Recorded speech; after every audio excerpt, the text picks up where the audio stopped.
Okay, here we are, Matthew Russell Lee, Inner City Press, here at the Southern District of New York Courthouse, Lower Manhattan, today, Monday, April 17th, 2023.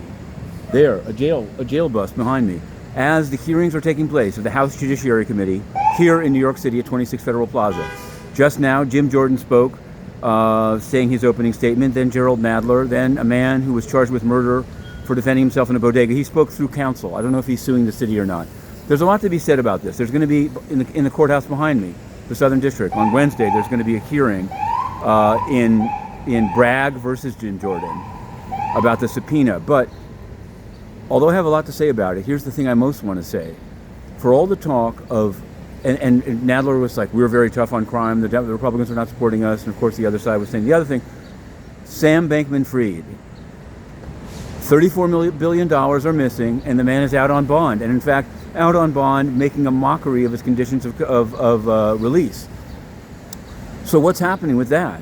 All this talk about bodega crime and pharmacies with lockdown plastic drawers around their deodorant.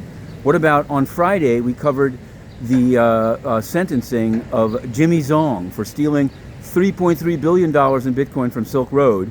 The prosecutors were asking for less than 24 months, and he got a year and a day.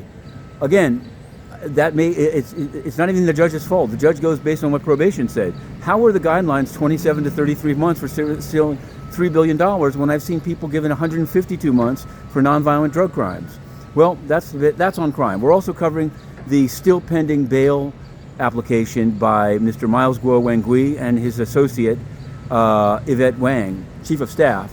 And we're covering the Pras trial and another trial down in D.C.